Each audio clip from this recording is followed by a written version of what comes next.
Comment est-ce que je pourrais résumer? La peur peut être une émotion trompeuse. Ce qui de loin peut sembler effrayant ne l'est pas forcément quand on s'en rapproche. Nous avons souvent peur de ce que nous sommes conditionnés à craindre. Les gens derrière les masques, les endroits inconnus et sombres. Fais gaffe, on ne doit voir que moi et le conteneur dans le cadre. A priori, ma mission était loin d'être compliquée. D'écrire le Darknet en 3500 mots.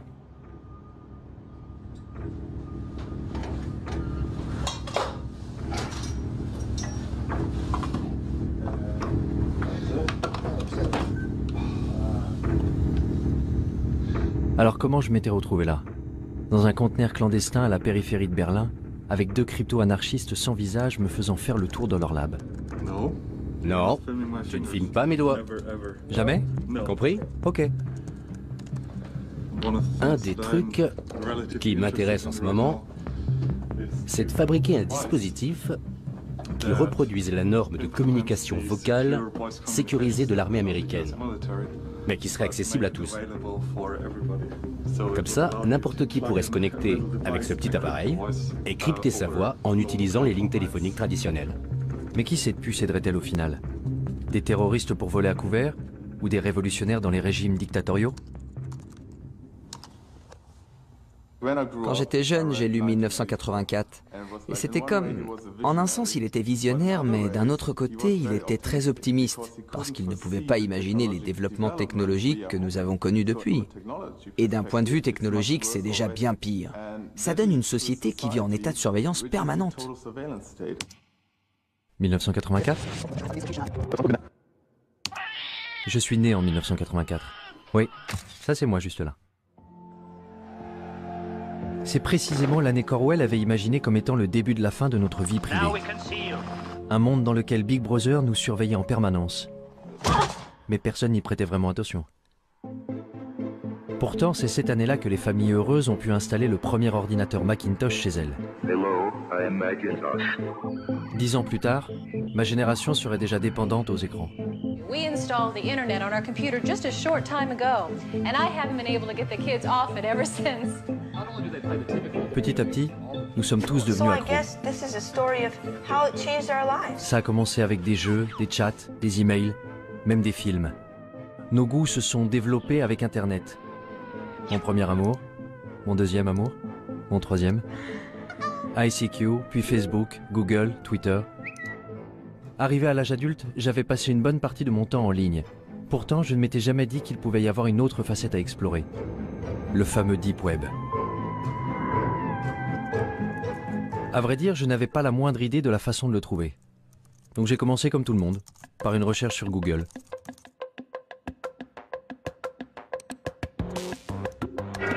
What lurks beneath the surface of the internet? The deep web. What is it exactly? Well, it's kind of a vague term because it's comprised of anything that's just not indexed by search engines. Ok, tout ce qui n'est pas indexé. Je n'irai donc pas bien loin avec Google. If we want to compare the size, then one great analogy is that the surface internet, the stuff that's indexed by Google, that would be sort of like the tip of an iceberg. La partie émergée de l'iceberg? The majority of users can only access 1% of all the information the World Wide Web has to offer. The rest, deep beneath the surface, is known as the deep web. Donc le Deep Web est une sorte de dépôt de données inaccessibles, rempli par les banques, les gouvernements, les entreprises, et contenant en plus une partie invisible? There's the regular internet, and then there's something called the darknet, an underground system of anonymous websites that are untraceable. Qu'est-ce que le Darknet? Pendant longtemps, tous ceux qui voulaient agir en secret, acheter de la drogue ou des objets volés, trouvaient que c'était très difficile à faire dans le monde réel. Parce que dans le monde réel, il faut rencontrer le vendeur et ensuite, il faut le payer d'une façon ou d'une autre.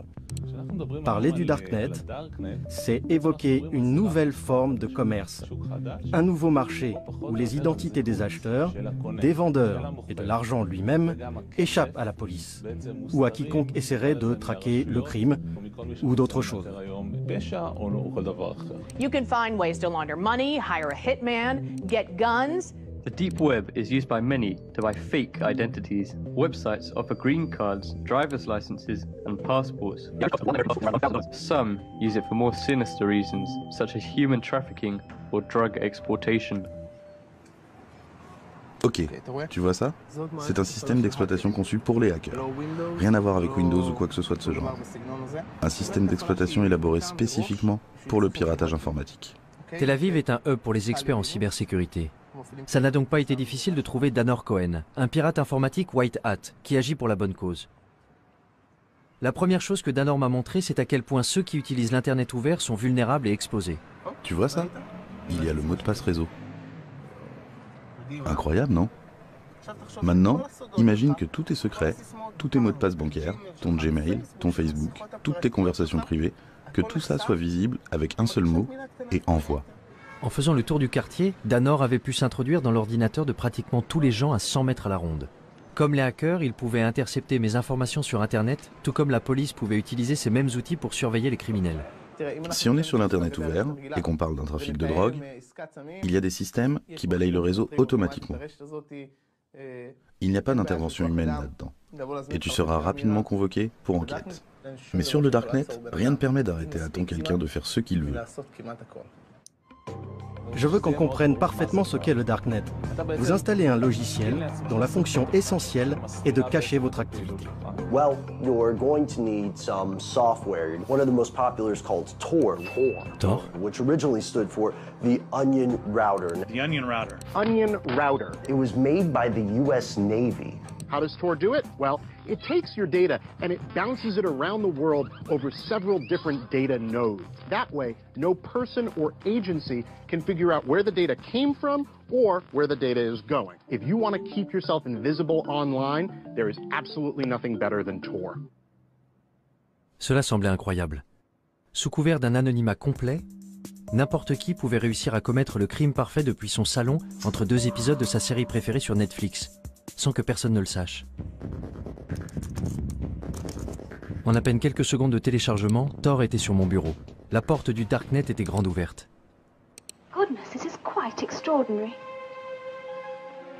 Such a large rabbit hole. I'll just take a look inside. La question était, où aller?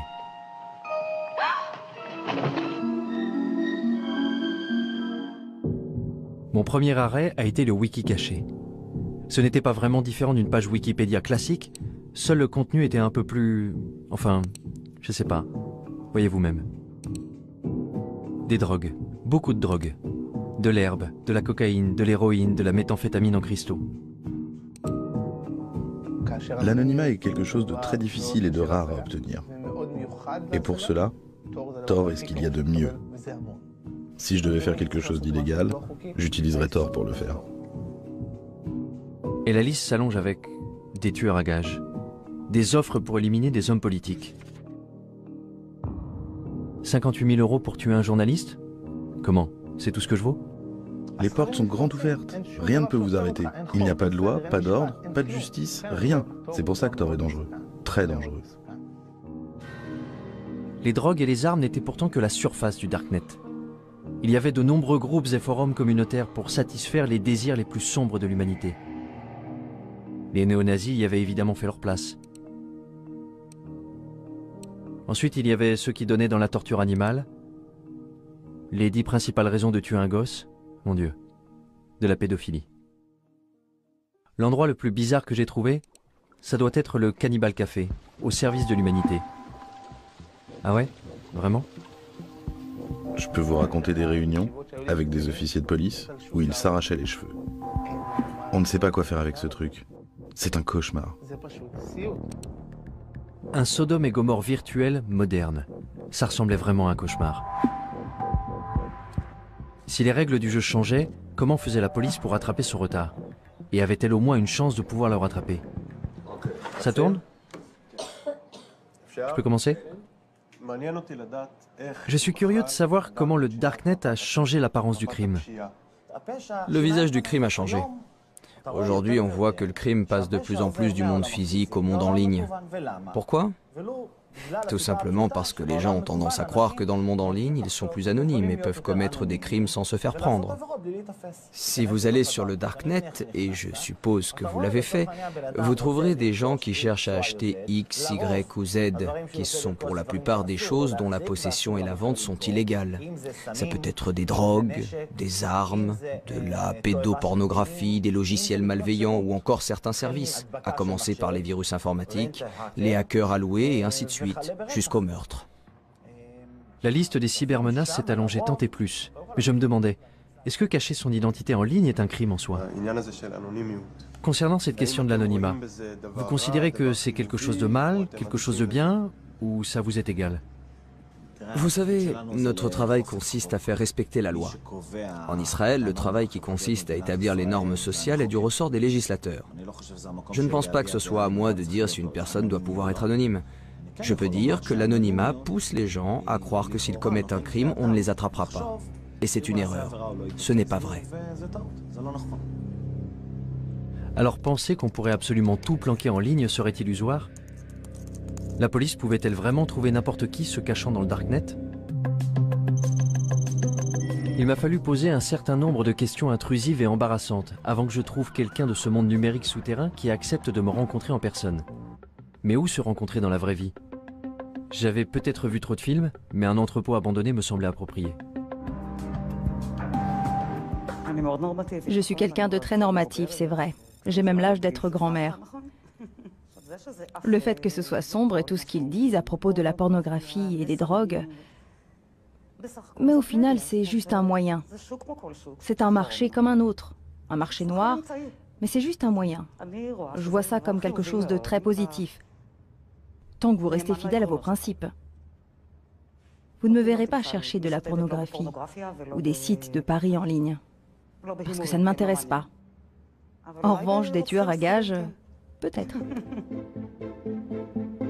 J'étais furieuse de ne pas pouvoir acheter là où je voulais un produit que je voulais. J'ai fait une recherche sur Internet et j'ai appris l'existence du navigateur Tor. J'y suis allée et j'ai vu par moi-même. C'est un monde fascinant. C'est une poudre qu'on utilise pour faire du hash soi-même. Beaucoup de gens le font.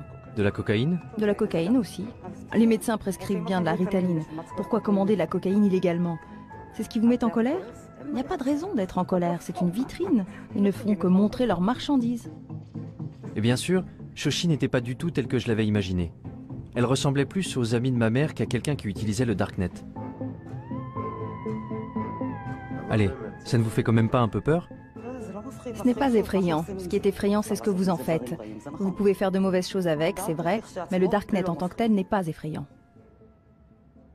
J'ai tendance à être méfiant vis-à-vis des gens qui me disent qu'il n'y a rien à craindre. Le Darknet n'était-il pas vraiment qu'un marché noir équivalent à eBay? La technologie a toujours eu un double visage, selon l'usage que l'on en fait. Prenez l'imprimante 3D par exemple. Fais descendre l'arme. Roy Cezana en a utilisé une pour imprimer en 3D un revolver dont il avait téléchargé le modèle sur le Darknet. Puis il est entré en douce dans un rassemblement universitaire où il y avait les hommes politiques les plus importants d'Israël. Il a dit que le plus drôle dans tout ça, c'est que tout le monde était debout autour et regardait. Le côté spectaculaire, c'est cette fabrication rapide et personnalisée. C'est ce qu'on appelle le rapid manufacturing en anglais. Autrefois, la production ne pouvait se faire que dans des usines géantes valant des millions de dollars. Aujourd'hui, n'importe qui peut avoir ces machines à la maison. Une imprimante 3D qui peut servir à imprimer un revolver. Les gens ont ça chez eux. Mais ce n'est pas donné à tout le monde d'imprimer une arme à feu aussi facilement. Il faut télécharger le plan quelque part. Et d'où vient le plan? Il vient du Darknet. Une fois que quelqu'un a téléchargé le plan, il peut le regarder à l'écran et décider de déplacer le percuteur ici, la gâchette là, et concevoir une arme légèrement supérieure. This is called the lower receiver. This doesn't have a serial number and it doesn't require a background check. Et s'il se rend compte qu'il a créé une arme supérieure à l'original, que fera-t-il? Il téléchargera son plan sur le réseau. This is a ghost gun. Ce à quoi nous assistons, c'est à une tendance de déqualification, une diminution des compétences nécessaires pour atteindre un certain objectif. Vous voulez synthétiser des composés chimiques chez vous?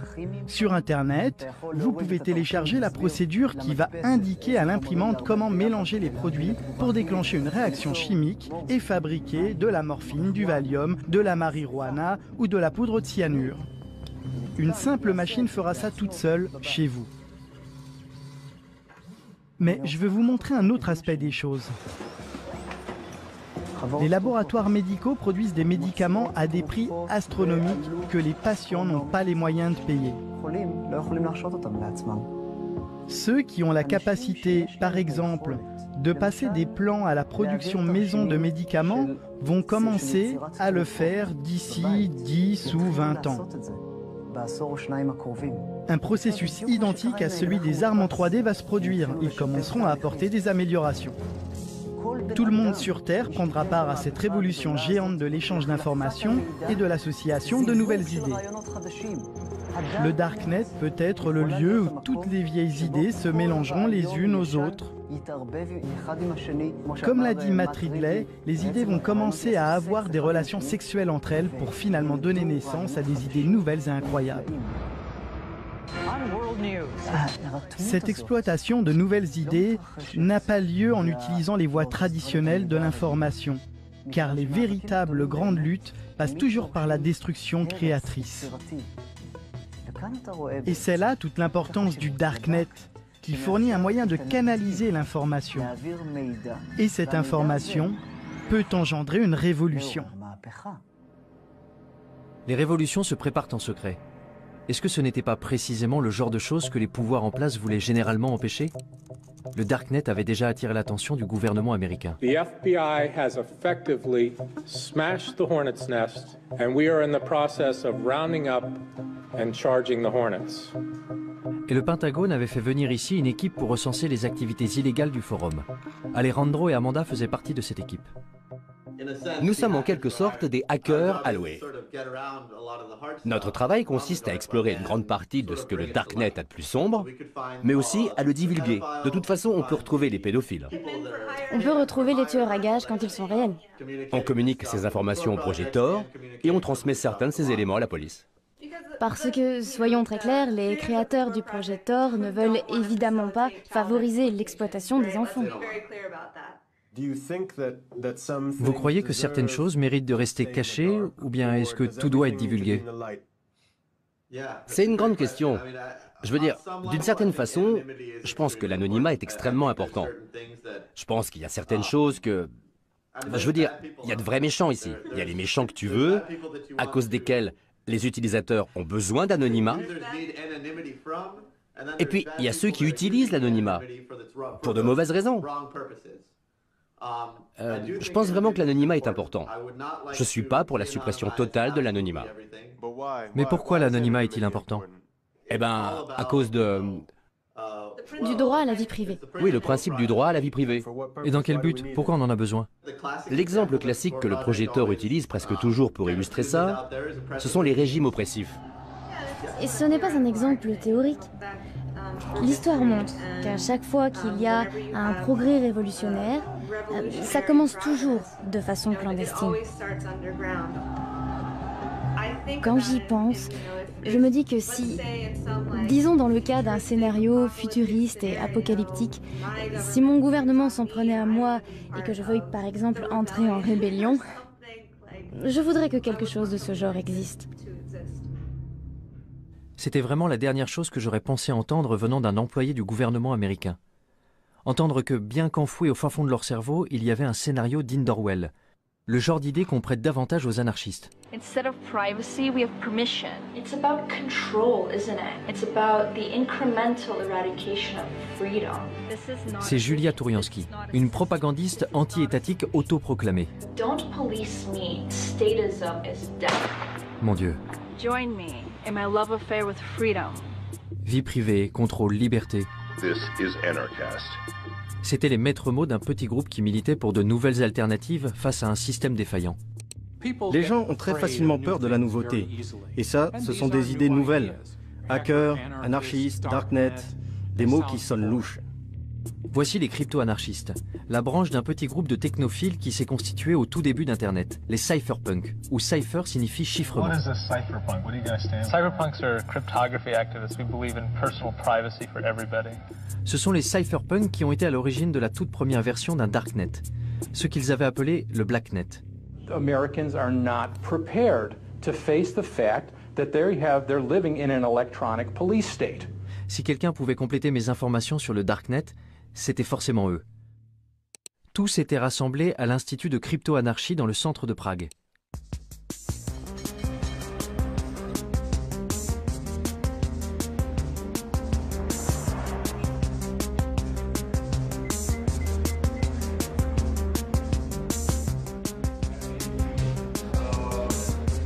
Parallelnipolis représente des outils et des moyens pour protéger nos libertés contre les tendances autoritaires des institutions politiques et sociales.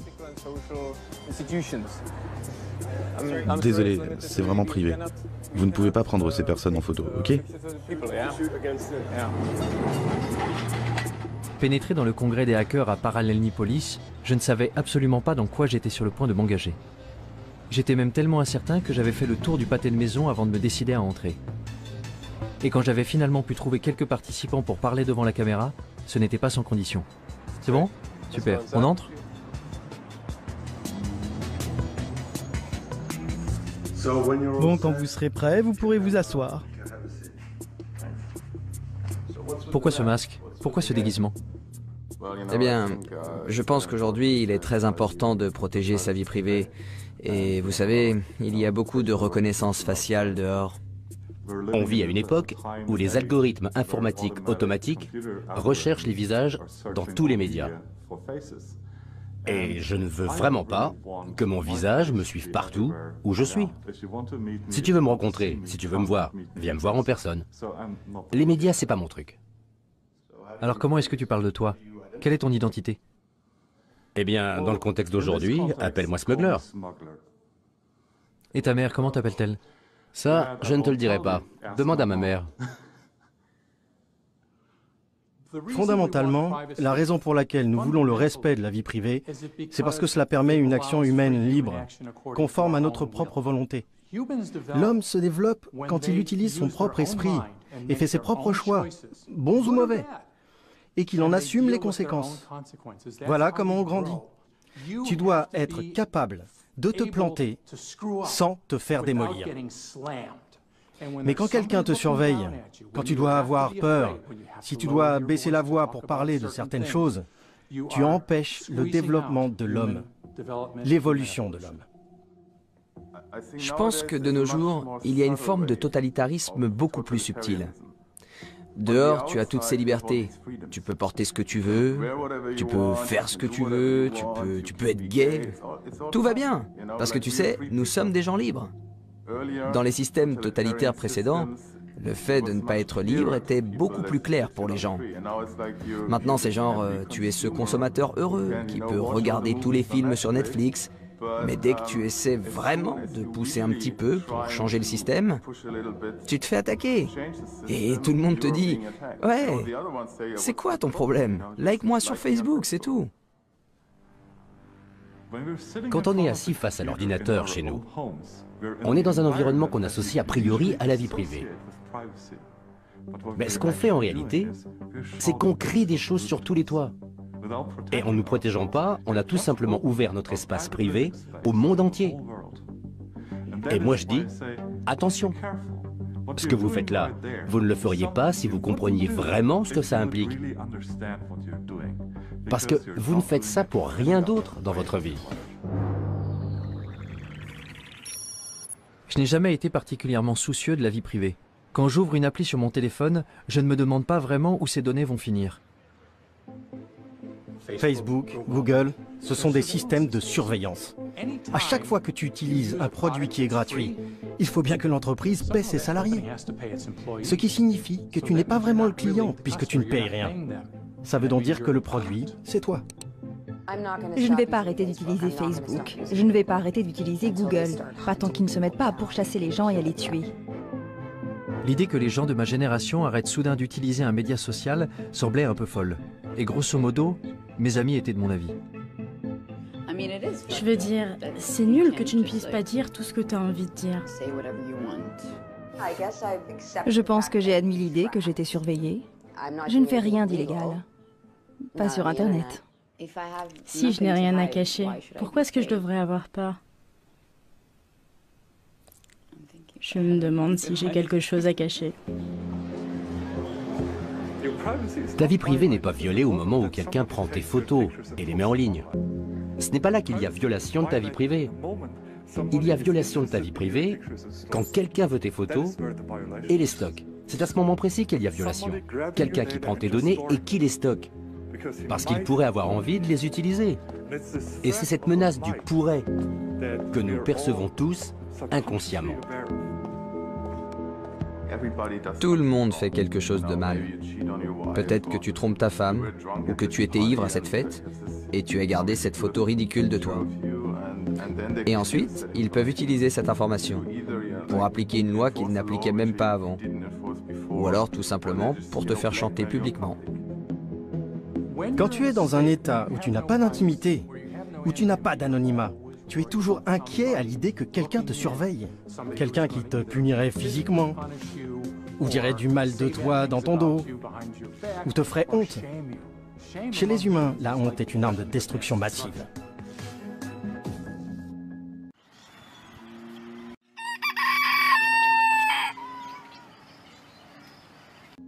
Alors que devons-nous faire pour préserver notre liberté? Porter des masques? Pendant tout ce défilé de mode imprimé en 3D, je n'arrêtais pas de penser à quel point il était paradoxal de croire qu'on ne pouvait être libre qu'en se cachant. Particulièrement en Occident, où nous sommes tellement habitués à tout exposer. J'étais au Caire au moment du printemps arabe, en même temps que Shira Frankel, qui écrivait sur les événements dramatiques qui s'y déroulaient. Désormais, elle écrit pour BuzzFeed des articles sur les technologies de cryptage comme Tor. En Occident, on croit que le Darknet est noir et diabolique et malveillant, alors qu'ailleurs dans le monde, on ne l'appelle pas le Darknet. On ne le voit pas comme un terreau diabolique. On considère que c'est un lieu pour échanger l'information librement et en toute sécurité. J'ai rencontré des militants LGBT dans certains pays d'Afrique et du Moyen-Orient qui considèrent que c'est un des seuls refuges qui leur reste. Et quand je leur dis qu'aux États-Unis nous l'appelons le Darknet, que c'est comme ça que nos hommes politiques l'appellent, ils rient et ils trouvent que c'est absurde. Ils disent « Mais c'est là où nous sommes en sécurité, c'est là que nous pouvons parler, c'est là que je peux être moi-même en sécurité. » Il y a donc de grandes parties du monde où le simple fait d'être connecté suffit à vous faire arrêter. Alors pour ces gens qui savent qu'ils ne sont pas en sécurité en ligne, qu'ils ne sont pas en sécurité, ne serait-ce que pour envoyer des emails ou faire partie de comptes Facebook, les technologies cryptées peuvent effectivement être une bouée de sauvetage. Je pouvais comprendre cette nécessité du Darknet pour ceux qui vivent sous un régime dictatorial. Mais la liberté est un des fondements des sociétés démocratiques, non? Aujourd'hui, nous sommes à la croisée des chemins entre deux systèmes gouvernementaux en compétition. D'un côté, celui dans lequel Big Brother contrôle la vie de ses citoyens, et de l'autre côté, la domination des masses. Le gouvernement tente de se sécuriser et de sécuriser ses citoyens. Pour cela, il doit arrêter la menace que représentent les loups solitaires, les terroristes. Ceux qui voudraient faire tomber le gouvernement par la force. Et parfois aussi, ceux qui veulent le faire tomber sans faire usage de la force. Le peuple exige la justice sociale. La question qui se pose est, comment le gouvernement peut-il empêcher l'action des terroristes et des criminels sans nuire à la liberté d'expression? Et il n'y a toujours pas de réponse satisfaisante à cette question. Que feriez-vous si votre devoir était de protéger votre population et que vous voyez une énorme menace? Vous deviendriez hystérique et vous commenceriez à surveiller absolument tout le monde. Parce qu'un seul terroriste qui vous glisserait entre les doigts représenterait un tel danger que vous ne pourriez tout simplement pas prendre le risque de commettre une seule erreur. S'il suffisait d'un terroriste pour nous rendre hystériques, alors 19 d'entre eux répartis dans 4 avions avaient suffi à mettre le feu au monde entier. Dans les mois qui avaient suivi le 11 septembre, le Congrès américain avait adopté le Patriot Act et la NSA avait mis en place les programmes de surveillance massive qu'elle souhaitait faire adopter depuis des années. I take the threat of terrorism seriously, and I think we all do. Il allait falloir plus d'une décennie avant que Snowden révèle que la NSA ne s'était pas contentée de surveiller les terroristes. Elle avait également espionné des millions d'Américains innocents. I think it's really disingenuous for the government to justify programs that have never been shown to keep us safe, but cost us liberties and freedoms that we don't need to give up. Quand je suis revenue aux États-Unis et que je parlais aux gens des fichiers Snowden, beaucoup d'entre eux haussaient plus ou moins les épaules en disant « Et alors, qu'est-ce que tu crois? Bien sûr que le gouvernement fait ça, bien sûr que le gouvernement nous surveille de telle et telle façon. » Et là, j'ai trouvé que c'était intéressant. Que d'un côté, il y ait ces fichiers, ces documents qui allaient révéler d'une manière sans précédent la façon dont le gouvernement nous espionnait, et qu'en même temps, il y ait des Américains qui haussent les épaules en disant simplement « Et alors ?» Ils disent qu'ils veulent l'information parce que c'est pour notre bien. Eh bien, ça pose un problème. D'abord, parce qu'ils recueillent et récupèrent absolument tout ce qu'ils peuvent, uniquement parce qu'ils en ont le pouvoir, et aussi parce que, pour être honnête, si vous êtes au gouvernement, si vous faites ce genre de travail, il y a de grandes chances pour que vous ayez une sorte de tendance obsessionnelle au contrôle, psychologiquement parlant. Ils aiment contrôler. Ils ne veulent rien laisser au hasard. Quelque chose de grave pourrait arriver si nous ne contrôlons pas cela. Sauf que quelque chose de grave peut toujours arriver. Mais si on va par là, c'est sans fin. On peut voir dans les notes internes de la NSA que le gouvernement des États-Unis et la NSA avaient commencé à faire circuler des documents dans lesquels ils enseignaient à leurs agents les failles non pas des terroristes, mais de prédicateurs musulmans. Lorsque le gouvernement commence à lister les failles de prédicateurs musulmans, on désigne un et dit « lui, il regarde des pornos en ligne ». Tout à coup, le gouvernement a le pouvoir, juste comme ça, de détruire la réputation et la crédibilité de toute personne dont il n'approuve pas le message. I have a dream that one day this nation will rise up. Peut-être, je dis bien peut-être, que même pour les plus grands prédicateurs, comme Martin Luther King, qui entre parenthèses trompait sa femme à gauche et à droite et fumait de l'herbe, ce qu'il essayait de cacher, peut-être que ce serait pareil, et que s'il était vivant aujourd'hui et s'apprêtait à fonder le même mouvement pour donner des droits aux Noirs en Amérique, le gouvernement pourrait l'en empêcher très facilement. Et s'il est possible de faire ça à n'importe qui, jusqu'où cela peut-il conduire l'État? Quand les voix opposantes sont plus entendues? Quand il n'y a pas de véritable démocratie pour pouvoir forcer le gouvernement à changer de cap et à choisir une direction plus stable? Cela augure des temps obscurs. Si c'était le cas, où le prochain Martin Luther King pourrait-il alors diffuser son message? Pour les crypto-anarchistes réunis à Prague, la réponse était claire. Dans des endroits comme le Darknet. Mais pour eux, la diffusion du message n'était que la première étape. L'étape suivante consistait à construire des systèmes pour remplacer entièrement ceux du gouvernement. Les crypto-anarchistes sont des anarchistes qui croient en l'utilisation de la cryptographie pour créer une zone libre, une terra nova, un territoire libre entouré de murs de cryptographie. Grâce à la cryptographie, ils peuvent discuter, utiliser des monnaies cryptographiques et créer, dans une très large mesure, un monde séparé dans lequel ils peuvent évoluer. Mais comment ce monde séparé pourrait-il bien fonctionner si nous sommes complètement dépendants de l'État? Ce que l'État crée, c'est un amas de bureaucratie, des tâches dénuées de sens que l'on doit faire chaque jour, comme aller au bureau et subir toutes ces taxations. Mais l'État répond également à des nécessités premières, comme la sûreté, la sécurité, les routes et tout le reste. Cependant, toutes ces choses peuvent être fournies par le secteur privé au moyen d'outils décentralisés. Donc, tout cela peut être pourvu par des fournisseurs internationaux, ou par un fournisseur d'un tout autre pays. Les frontières n'ont plus aucun sens dans cet environnement. Car sur le Deep Web, l'endroit d'où tu te connectes, ça n'a absolument aucune importance. Donc l'alternative à l'État dans les systèmes grandissants du Dark Web est un appel à la révolution? J'ai finalement réussi à trouver Julia Touriansky, dont les clips tape à l'œil sur YouTube m'avaient conduit à Prague. But you cry, prove anarchy works, and we say, welcome to anarchy, population everyone. Y avait-il une chance pour que les idées anarchistes soient un peu plus pragmatiques de vive voix? Vous savez, je pense que les gens ont besoin de conseils. Les gens ont besoin d'un certain degré de gouvernance. Mais la différence, c'est que la gouvernance ne doit pas être imposée aux gens. Aussi longtemps qu'on peut se désengager et partir, alors moralement, c'est en accord avec une philosophie anarchiste. Donc bon, je ne suis pas naïve.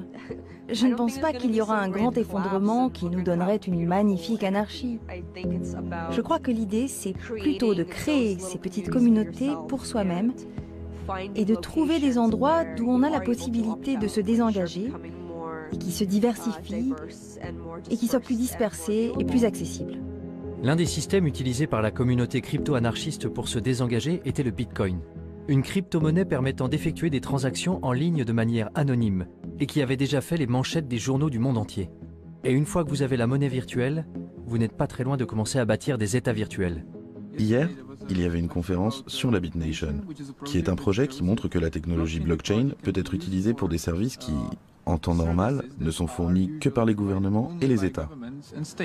BitNation is creating a new world where thousands or millions of nations actually compete for customers by offering better services. It's a world where everyone can choose.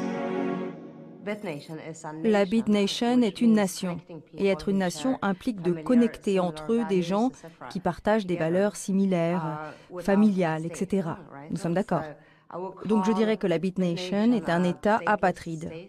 Si vous dissociez la gouvernance du territoire, vous n'avez pas à craindre pour vos propres principes de gouvernance. En parallèle de l'État apatride, il y aurait des crypto-marchés en ligne pour les produits de tous les jours. En gros, la version familiale et conviviale de ce que j'avais déjà vu sur le Darknet. Il y aura des crypto-marchés décentralisés, anonymes, qui seront techniquement impossibles à fermer par le gouvernement. Le système financier et social va s'effondrer. Aucune approche rationnelle ne peut dire comment le système social va pouvoir survivre, surtout quand il y a tellement de personnes âgées et seulement un petit nombre de gens jeunes et productifs. Je pense donc que le système social du gouvernement va s'effondrer. Et donc passer à quelque chose de totalement nouveau peut être une bonne chose. Le gouvernement qui s'effondre, des systèmes parallèles pour le remplacer. Les crypto-anarchistes étaient dans la droite ligne des cypherpunks et de ce qu'ils avaient écrit en 1988. Regarde ce que les cypherpunks écrivaient avant que la technologie d'aujourd'hui existe.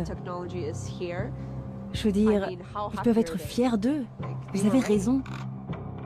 Lire leurs écrits revenait un peu à lire une prophétie de science-fiction. À l'ère électronique, la vie privée est nécessaire pour une société ouverte. Tout ce qu'ils avaient prédit il y a plus de 30 ans était effectivement en train de se réaliser aujourd'hui. Bitcoin, construire des systèmes anonymes avec de l'argent électronique. Wikileaks, la crypto-anarchie permettra de mettre en libre circulation les secrets nationaux. Darknet, des systèmes qui permettent de faire des transactions anonymes. Crypto-marché, un marché informatique anonyme permettant d'échanger des biens illicites et volés. Ils avaient même prédit la façon dont les gouvernements répondraient à ces développements.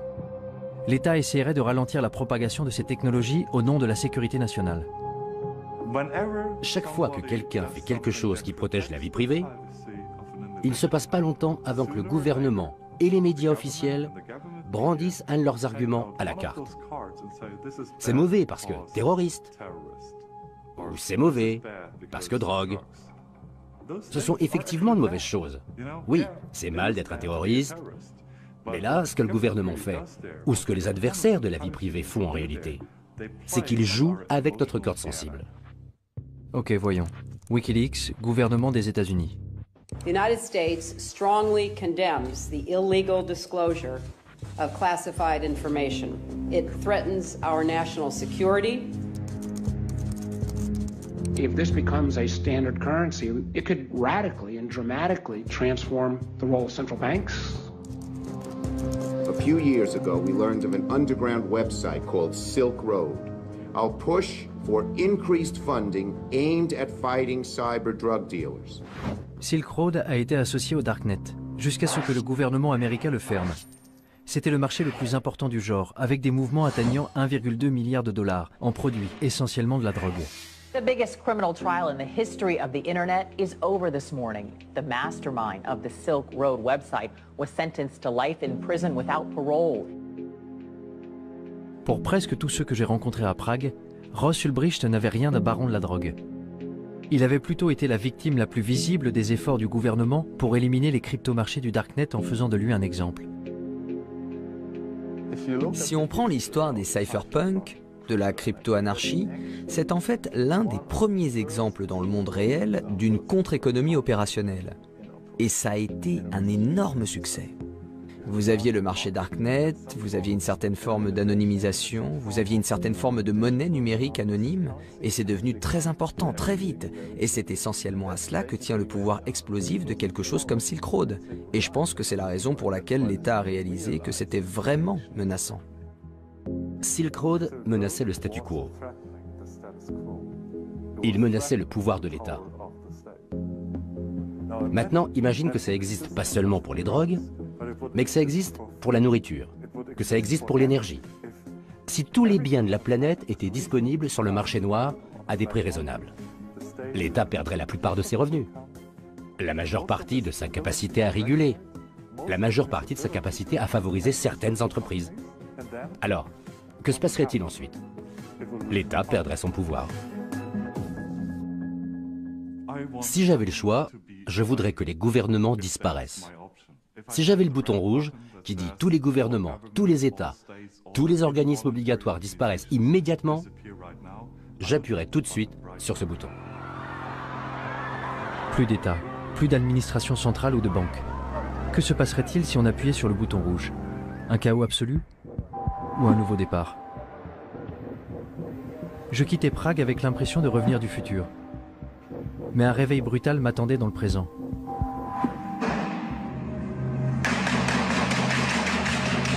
Deux attentats à Paris, un aux États-Unis, un avion abattu en Égypte. N'avions-nous pas effectivement besoin de protection plus forte vis-à-vis de ces gens, même au prix du sacrifice d'un peu de confidentialité? You can't have 100% security and also then have 100% privacy and zero inconvenience. We're going to have to make some choices. J'étais à Washington il y a quelques mois et j'ai parlé à de nombreux hommes politiques. C'était juste après les horribles attentats de Paris et juste avant l'attaque terroriste de San Bernardino en Californie. Et de nombreux hommes politiques disaient « C'est de la faute du Darknet, c'est de la faute de Tor et c'est de la faute des technologies de cryptage ». Cette semaine-là, il y a eu de nombreux reportages dans la presse sur la façon dont les terroristes impliqués à Paris avaient communiqué entre eux et avec les dirigeants d'ISIS, en Iran ou en Syrie, par l'intermédiaire de Tor. The dark web.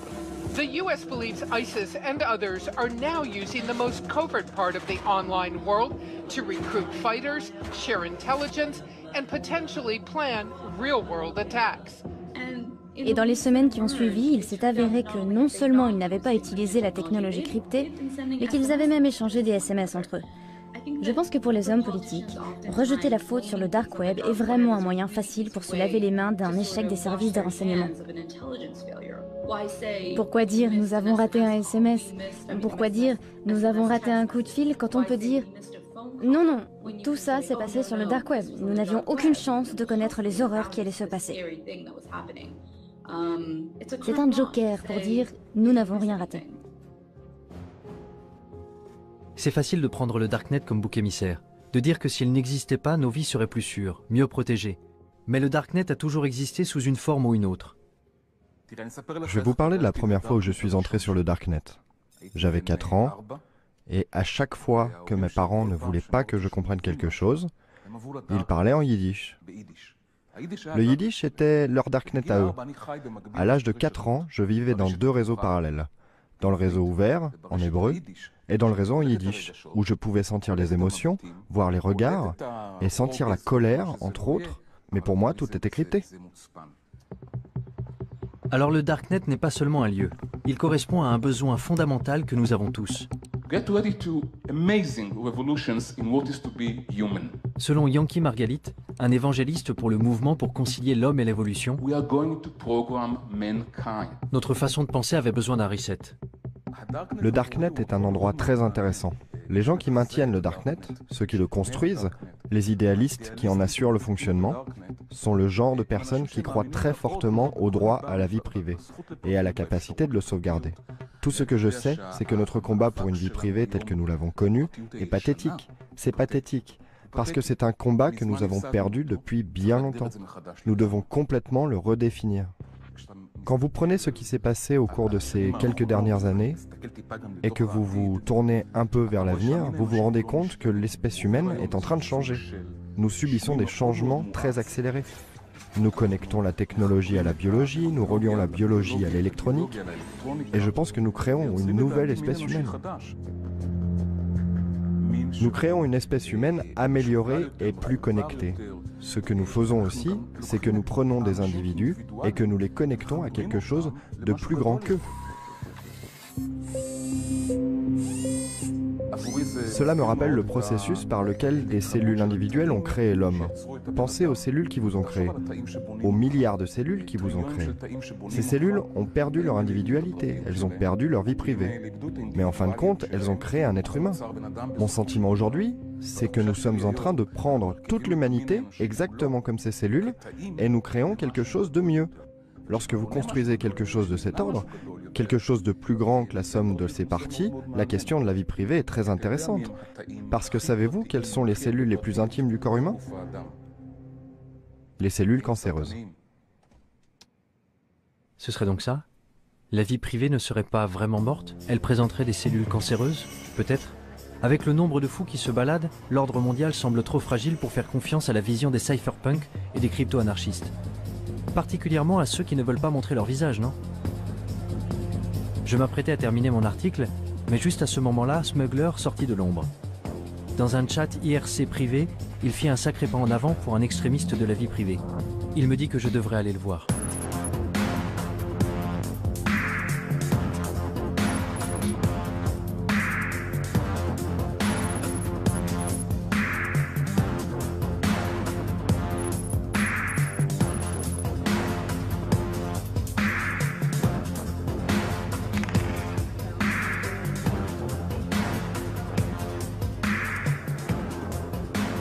Se balader dans les rues de Berlin avec deux types masqués m'a mis un peu mal à l'aise, même si nous nous étions déjà rencontrés une fois. Je me demande ce que le chauffeur de taxi a bien pu penser.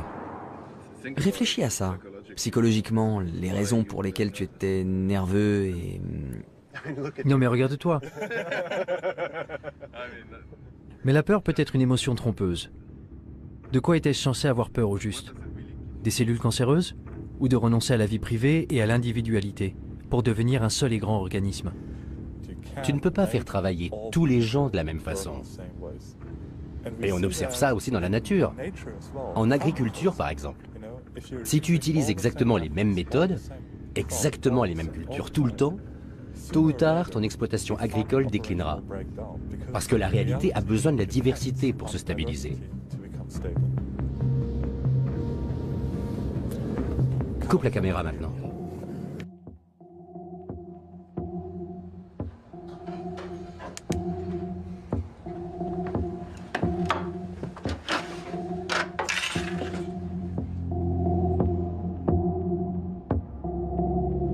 La vie privée est aux idées ce que l'évolution est à la biologie.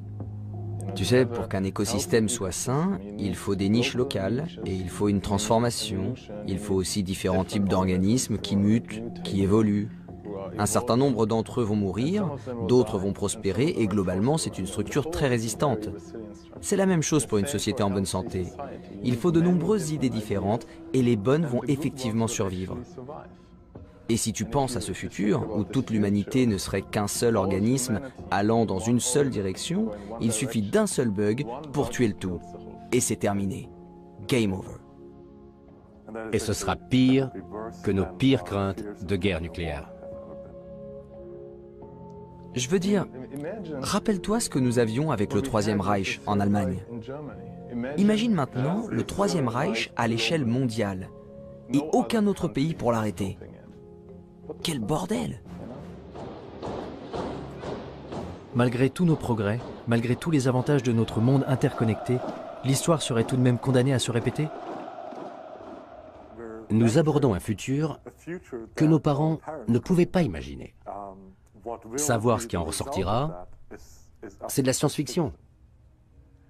Mais moi, je ne veux pas vivre dans un futur où tout est contrôlé. Chaque bit de technologie, chaque bit d'information, comment il faut construire les choses, ce qu'il faut penser. C'est si énorme que George Orwell doit se retourner dans sa tombe. Parce que je ne crois pas qu'un tel futur sera vraiment durable. Alors à quel moment votre travail sera-t-il achevé? Jamais. Non, jamais. Je veux dire, certaines personnes travaillent pour la surveillance, et nous travaillons pour renforcer l'anonymat. On n'y arrivera jamais, mais c'est un idéal à viser. De plus, même si nous travaillons pour plus de vie privée, ça ne veut pas dire que qui que ce soit va arrêter de travailler pour la surveillance. Donc tant qu'ils travaillent sur la surveillance, nous, on a un travail à faire. Mais certains diraient, je ne sais pas, que vous êtes peut-être paranoïaque. C'est vrai, vous n'êtes pas des criminels purs et durs, vous ne vendez pas de drogue, vous ne... je sais pas... Mais je veux dire qu'il y a beaucoup de... Je crois que toute la discussion... C'est bizarre le tour qu'a pris cette affaire. Que ce soit à nous de devoir nous défendre. Tu sais pourquoi tu as des rideaux dans ton appartement? Pourquoi tu fermes ta porte à clé? Et il y a plein de précédents historiques, où des gens ont été tués à cause de données les concernant qui avaient été recueillies. Tu sais, c'est ce qui s'est passé pendant le Troisième Reich.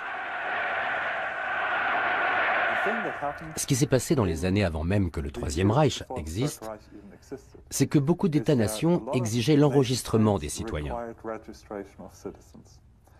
L'une des choses que de nombreux États, comme les Pays-Bas, la Belgique, la France, l'Allemagne, exigeaient, eux, c'était que tu indiques ta religion. Les nazis sont arrivés et ils ont pris ces registres pour les fouiller. Donc quand l'Allemagne a envahi les autres pays, ils n'avaient plus qu'à fouiller les registres et à tuer les personnes de la mauvaise religion. Aucun pays ne se doutait que ça pourrait être un problème 10 ans plus tard. Et pourtant, ça en a été un sacré. La plupart d'entre eux ne l'auraient jamais cru. Il faut se rendre compte qu'on ne peut pas réellement savoir de quoi l'avenir sera fait. On n'arrive pas à se représenter la merde qui se passe dans le monde aujourd'hui. Alors dans 5 ans, encore moins. En quittant le conteneur, j'ai rallumé mon téléphone et trouvé mon chemin sur Google Maps. J'ai ouvert Gmail pour envoyer l'article à mon rédacteur en me demandant quelle conclusion tirer de tout ça. Où m'avait conduit cette exploration du terrier? Le Darknet n'était pas le monstre diabolique que j'avais eu tendance à imaginer. Il semblait au contraire qu'il puisse être le seul endroit qui nous reste pour échapper à la surveillance de plus en plus attentive de Big Brother. Un lieu où nous pourrions nous débarrasser de nos anciennes identités pour en créer de nouvelles, et même bâtir des mondes nouveaux. Un endroit où nous pourrions bénéficier d'une vraie liberté. Ce n'est qu'à ce moment-là que je repensais à ce que m'avait dit Smuggler quand j'ai quitté le conteneur. Que la plupart des gens ne cherchent pas du tout une liberté réelle. Ce qu'ils veulent, c'est avoir juste assez de liberté pour se